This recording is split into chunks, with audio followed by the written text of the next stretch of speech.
All right, let's get the show started today. Today, we're going to be talking about veteran employment, unemployment, and some wage issues or, you know, financial issues or whatever you want to call it. Um, and it's not going to get into every little thing, but I think there's some pretty interesting statistics out there, um, especially that have come out this year. And they honestly surprised me, talking about um, veteran unemployment and things like that, especially considering um, the current issue with veteran homelessness, which I really wanted to do this episode first so I could talk about veteran homelessness. Um, I honestly thought, and I'm being completely honest with you right now, when I started researching for this episode, I thought for sure that veteran income would be lower. There would be a higher rate of unemployment, and it's honestly just not the case. As far as the government's concerned, we all know that the government does a really good job of informing all of our citizens of everything that's going on. Wink, wink. In case you're not watching on YouTube, I am winking. Obviously, the government lies constantly, but these stats that come out that they put out are generally true or factual. So right now, the numbers that were put out by the Bureau of Labor Statistics, which is a government-run organization that looks at income and labor markets and unemployment rates and things like that. They said in June 2023, which is, I'm actually filming in July 2023, but they just put out these numbers last month. It said that the veteran unemployment rate is 2.7%, which I was like pretty surprised about. It seems like a pretty low number to me. Uh, Personally, I thought it would be higher than that. So, of all veterans in the work, or that are of age to work, 18 to I think it goes into like the 70s, or it does like up to 55 and then goes 55 plus, whatever. Only 2.7% are unemployed. And I was like, wow, that's really crazy. That seems like a very low number. So I was like comparing it to some of the other unemployment rates right now.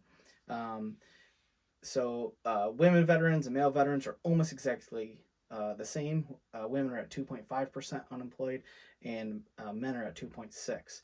And that's 0.1%. That's pretty close. So I would say male and female veterans fall in the same category.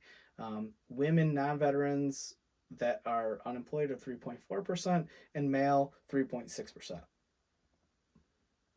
Also surprising to me that men and women share the same, almost exactly the same percentage of unemployment. Um, and I don't have like any insight on that. I was just saying, like, it just seemed interesting to me. Usually, they say that there's some, income, uh, inequality. I thought there would be more inequality with unemployment rates, but I was wrong. So, and then it looked at the unemployment rates among people with disabilities. So, veterans with a disability. And it lists like a whole thing about what a disability is, but um, I won't get into all of that. But veterans with a disability are currently at a 4.9% unemployment rate, but non veterans with disabilities are at 7.2%. So much more people are unemployed that are non veterans that have disabilities than with. And veterans with no disability. Okay, so it's listing them the same way. So non veterans with no disability. So it's showing them across the board, veterans are lower than every other group. Doesn't matter what it is, what age group, it doesn't matter. Veterans have a lower unemployment rate. I think it's pretty awesome. That means that veterans are going out there, we're serving in whatever capacity that might be for you. And you're coming out and you're getting right into the workplace and working. You're not sitting on your ass and doing nothing, which I think is awesome. And I think that really does show those numbers show that veterans want to work. People that come out of the military, veterans generally have a good work ethic, and I've seen it almost entirely across the board. You know, and I've been in positions of non-management where I'm just working with vets or whatever and different things, and then supervision and management. And I can say that overall, on average, hiring vets is a good bet. Um, Generally work harder. Uh, they generally don't call in sick as much, um, and they do a good job. Obviously, there's some crappy guys out there too, but overall, that seems to be my experience and experience of people I've talked to. So I looked at some other information um, from the Bureau of Labor Statistics, going over different things, and there's some pretty interesting statistics overall among vets. As a group, and I say us as a group of Gulf War veterans, and they actually even separated us further. And here they call us Gulf War Era 2 vets, which is people that served in the current wars in Iraq and Afghanistan in the 2000s. They call us the Gulf War Era 2 vets. And of the different groups, Gulf War Era 2 veterans have one of the lowest unemployment rates of veterans with from all of the other wars, which I think is pretty interesting. It means we're out there doing stuff. There is some different things amongst people of color, which I think is really cool. And I say it like, without giving you any information yet. But I want to read a couple of things for you. Veteran households in the U.S. are economically better off than those of non-veterans. So I shared a little bit about our unemployment rates. So I thought, in my head, I'm thinking, okay, yeah, we're probably out there working our butts off, so that way we're not sitting around doing nothing. But there's no way that we make, the same amount of money, or what I mean, as everyone else, or average. And also incorrect. Households headed by veterans have higher incomes than those of non-vets in the United States. In the as of right now, so they compared these numbers from 1980 all the way up to 2017. 2018 is when they published this, so it's a couple years old. But veterans, and they adjusted the numbers for 2017 dollars. So when I say a veteran household made $77,000 in 1980, they didn't actually make $77,000. They just made $77,000 in today's dollars. So veterans 1980 in today's dollars made $77,000. In 2017, an average veteran household made $88,700. Non-veteran households in 1980, $61,500, and in today's dollar, or in 2017, made $76,100 on average, which is a pretty big jump. You're talking about $12,000 more per year in a veteran-run household than in a non-veteran-run household. And I tried to do some research as to why that is overall. And it doesn't seem like there is a definitive answer as to why veteran households make more money. They just do, according to studies. And I don't know if that's because they work more, or maybe they take jobs other people don't want to do, and that makes them more money. But that is the market, which is pretty interesting.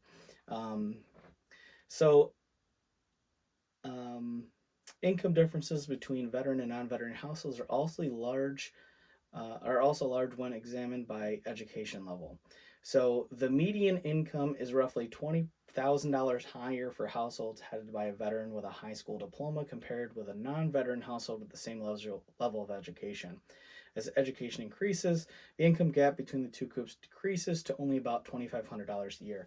So, and what that means is that veterans that only went to high school, like graduate high school, served, and then got out and entered the workforce, generally make about $20,000 more than your average kid that went out of high school and just entered the workforce, which to me makes sense. Your time in the military gave you probably a skill or at least some work ethic or some life experience that will give you a leg up against the average person. And so that to me makes sense. And then the education gap sort of makes sense. So, like, if you had a 4 year degree and you were a veteran, you made about the same amount of money as somebody with a 4 year degree that was not a veteran. So, I think that's pretty cool. And I think it's important to look at that number and say, like, damn, okay. So if you go into the military rather than just entering the workforce, you definitely have a leg up. I mean, these are facts. These are numbers that are out there that you will make, on average, more money. Why that is, I'm not exactly sure. I can speculate, and like I said before, it's because veterans work harder. Um, Maybe work longer hours, take that overtime. Maybe have that side hustle, you know what I mean? That allow them to make more money. They want to take care of their families, and that's what they're going to do. And I'm not saying non veterans don't want to take care of their families, but um, speaking as a veteran, I think that we generally work harder. And maybe that leads to us getting promoted and doing other things, which it has for me in my experience. Um, I get I've definitely seen, and it goes for most veterans that I've worked with, that they generally just they work harder, they take leadership roles, it allows them to get promoted and make more money down the long run. So let's look at a couple other stats because I thought these were pretty great.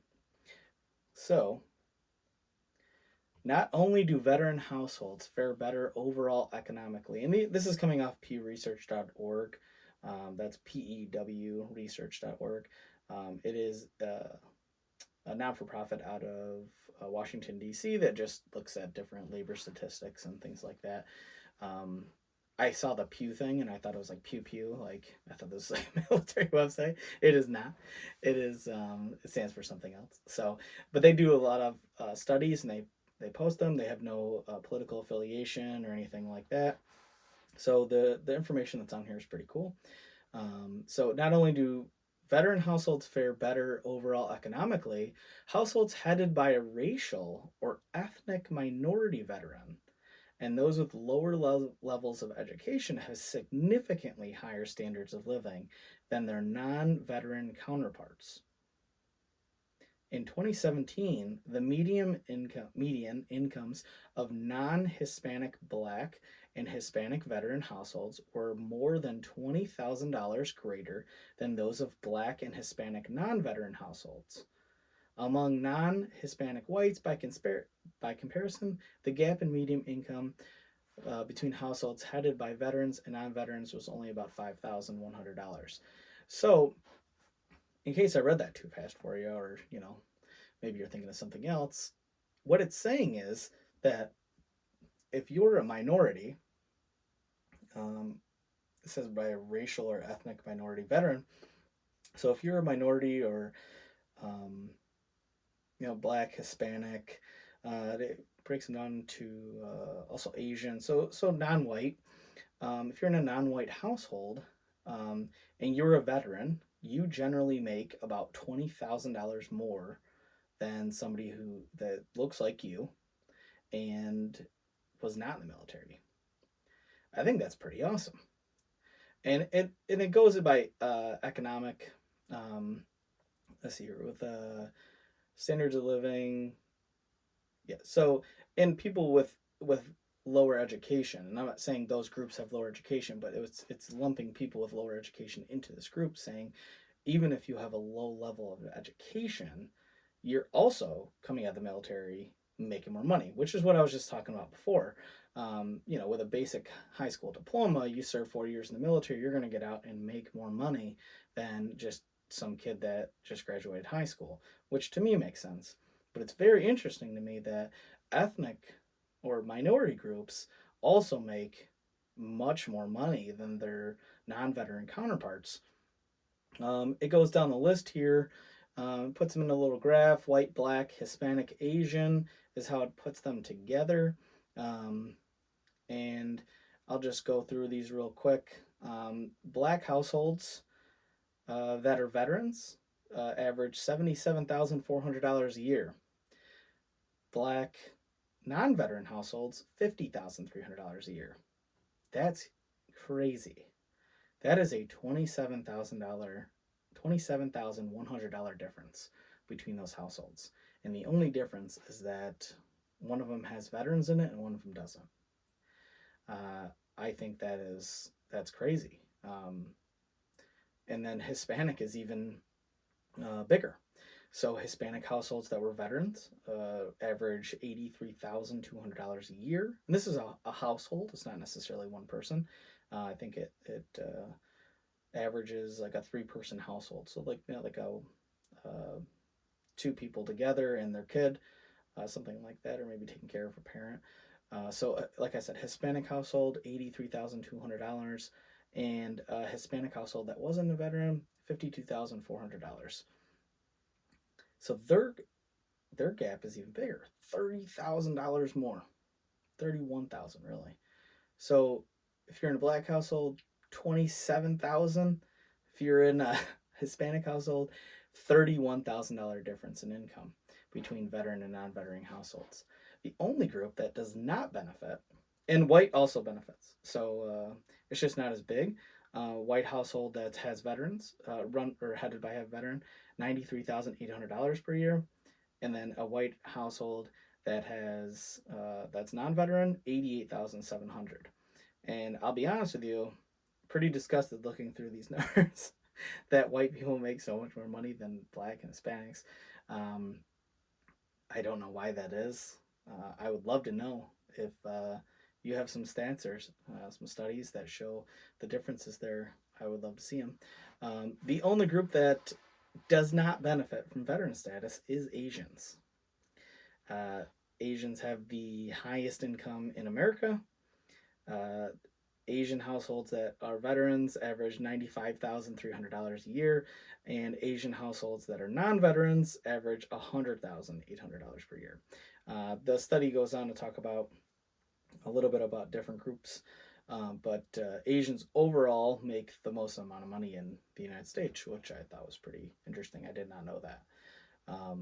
And I had heard that, like minority groups make less money on average in their household, but I didn't realize that the gap was this big.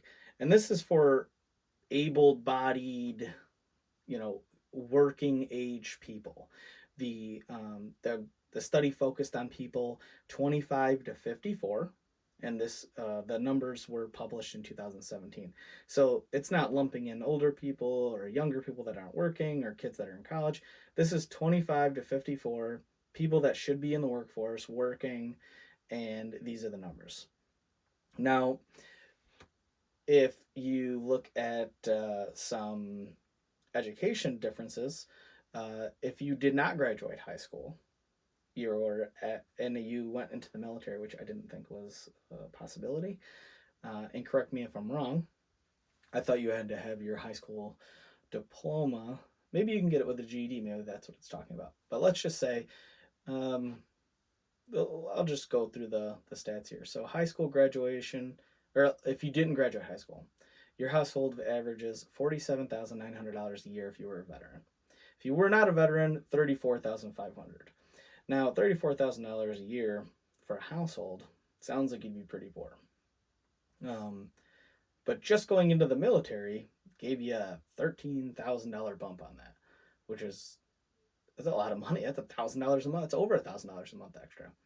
Which, when you think about it like that, you're thinking about over the year, at 34 to 47, you're like, big deal. But when you're talking about an extra $1,100 a month, you're like, holy shit, that's my mortgage, or whatever bills you're paying. So let's say you graduated high school, you went into the military, you averaged $73,400 a year. For your household, you graduated high school, you went right into the workforce, you didn't go in the military, you averaged $53,000. So you had a $20,000 bump by being a vet. If you did a little bit of college in the military and you got out, now he bumps you up to $81,300 a year.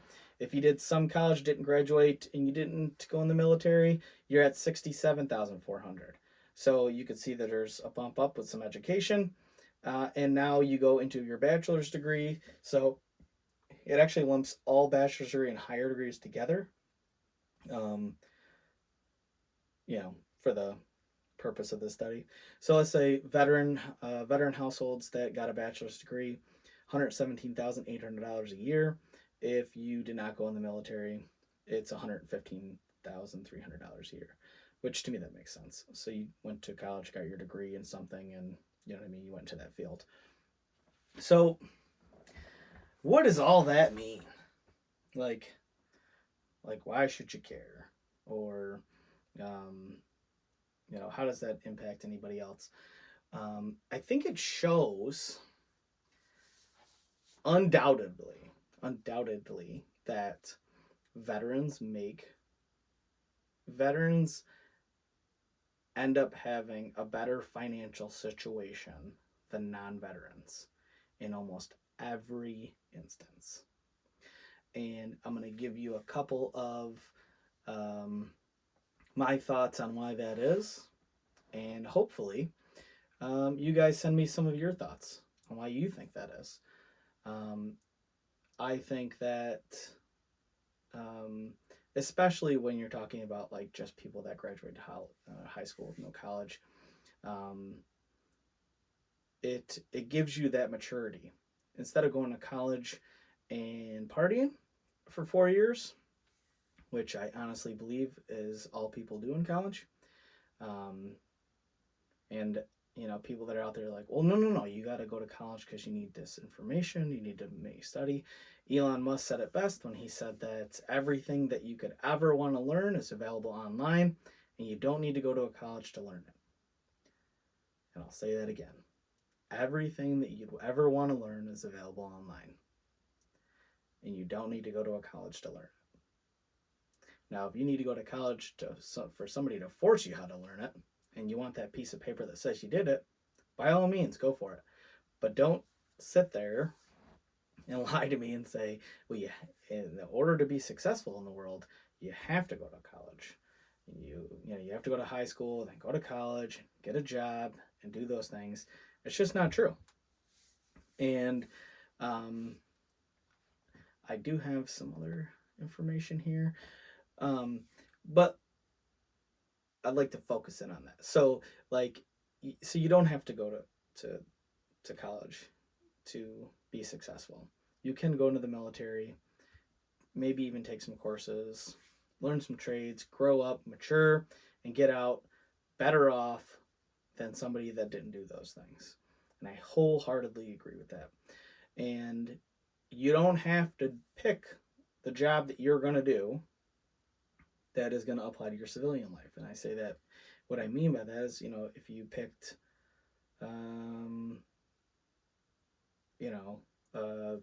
supply, or it doesn't matter. If you picked, you want to be infantry, right? Obviously, you're not going to get out and be infantry in the civilian world. That doesn't exist.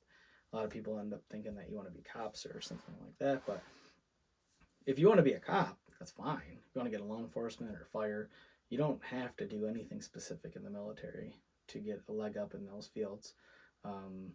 Your work ethic, your ability to follow rules and obey your superiors already give you a leg up in the law enforcement fields. That I can guarantee you. Also, in most places, you get extra credit on your exams. In case you didn't know, to be a police officer or get into any civil service job like fireman or, I don't know, even if you want to work for it doesn't matter, DEC or FBI or whatever, you have to take an exam. You get extra points if you're a veteran. So that gives you the leg up, which is awesome. But what I'm saying is, going into the military and the things that they instill in you and the things that you learn will help you in the civilian world.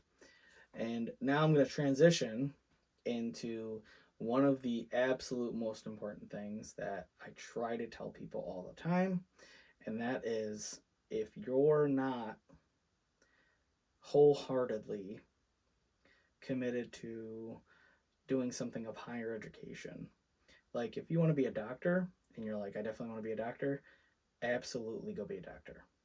Go to school, go to med school, do everything. do that. That's awesome. You want to be a high level engineer? Absolutely. You want to go build fucking spaceships?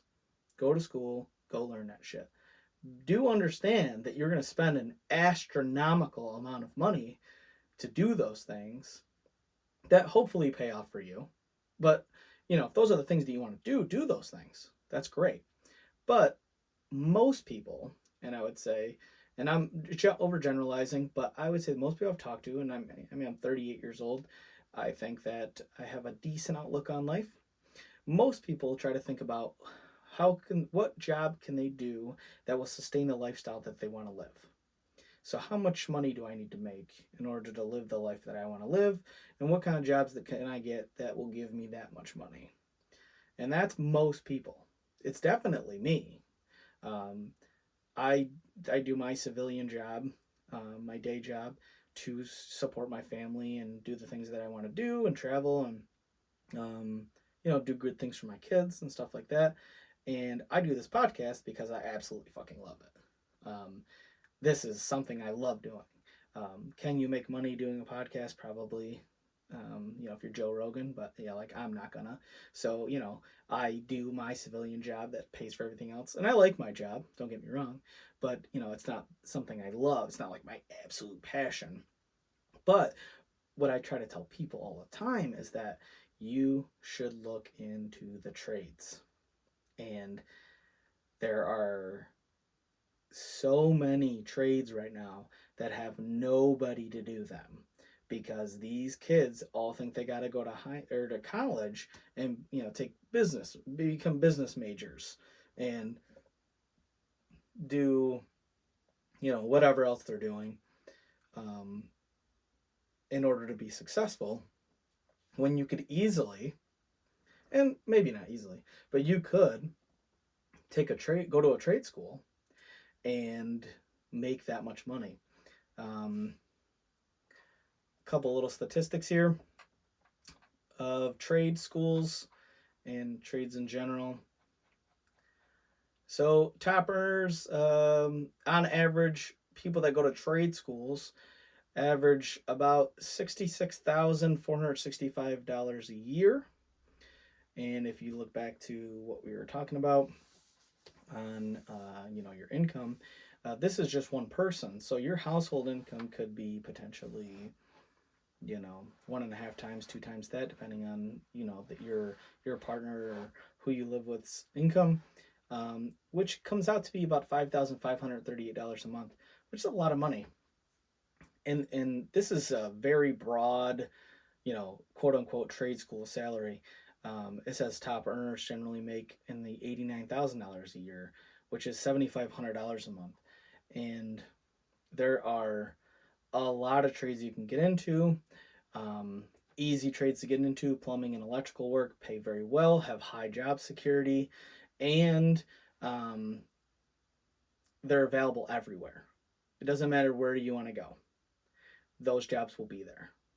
Houses need plumbing, buildings need plumbing, houses need electrical work. And I'll tell you what, as somebody who is handy, and I've learned things over the years, I'm not Bob Vila or anything, but I learned a lot from doing things on my own, and a lot of stuff from my father-in-law. He is just like a handy person. It's so bizarre. He can literally do anything, electrical, plumbing, it doesn't matter. He could build a house if he wanted to, top to bottom. He just knows everything. And I just try to absorb a lot of his knowledge that, and where I'm going with that is that, as a person that can do some of the stuff in my own house, and I've seen other people that can't, you could save yourself a lot of money by learning these things. But if you want to go to a trade school and do these jobs, more and more people don't know how to do these things for themselves. So there are more and more jobs, and there's less and less people to do them. It's an absolute fact, and I would almost call it an epidemic in America. And I don't know the exact numbers in other countries, so I'm not going to speak to that. But I know for sure, as a fact, that in America, we have a tremendous amount of trade jobs that are open right now. And by trade jobs, I mean plumbing, electrical, welding, mechanical work, things that you do with your hands. I'm drawing a blank on all of them, but those are the main ones that stick out to me. Um, and we don't have people to do those jobs. And the schools you go to do these are not expensive, and you can get into work immediately when you get out. And a lot of these have unions and stuff like that, so the job security that will help you, and then build your career into those jobs. So um, what I was thinking about when I was thinking about trade jobs was that you can use your GI Bill a lot of times to go to these trade schools. So if you're a veteran and you're out there, you're not happy with where you're at. You're like, you listen to the stats I was saying, and you're like, I make nowhere near that much money, or what the hell is this guy talking about? That's fine. You should think about getting into a trade. Welding is the easiest school, um, according to the stats online. Welding is one of the occupations that are easiest to learn in a skilled trade. You can learn how to weld within less than 6 months of practical exposure. Suppose you enjoy something that pays strong and has proper hours. Welding is a job you can drop your teeth into while also getting prospects for advancement. Um, Welding, also let's HVAC. But welding is a really cool trade, and as dealing with welders in my civilian job, I can tell you that there are almost none of them available, and the ones that are available charge a crazy amount of money because they know that there's nobody to do these jobs. And at my last job, we would hire a welder that would come in, and he would charge us like $1,000 to $1,200 a day to do the jobs that we needed him to do. $1,000 a day. And he worked for a company, so that wasn't all his money. But I'm telling you, you can get out there and you can make some money.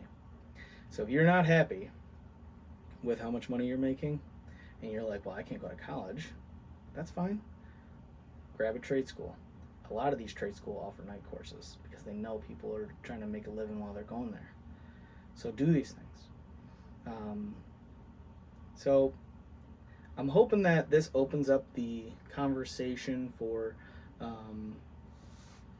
pay and income among vets, so that way we could have a good conversation about it.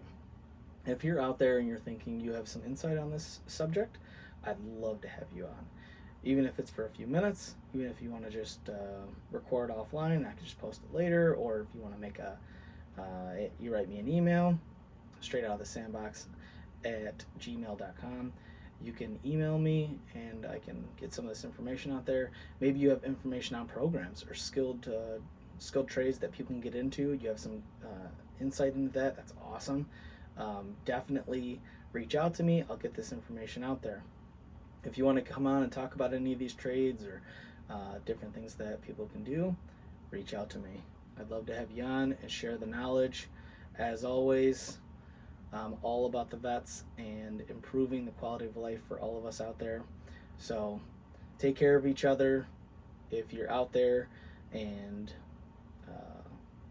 you're thinking about hurting yourself, and I hate to end on a quote unquote depressing note, but it is important. If you're out there and you're hurting, you're depressed, you think about hurting yourself or anything like that, reach out to somebody. Somebody out there loves you. I guarantee it. Somebody cares about you. Even if it's just me, I care about you for sure. You could reach out to me. You can email me straight out of the sandbox at gmail.com. Hit me up on the socials. You could DM me on my Instagram. I will get right back to you. I'm here for you. We're all in this together. There are almost, I believe we're up to like 15 million veterans out there strong. We got to take care of each other. So that's where I'll leave it today. And can't wait for the next one. And have a good day.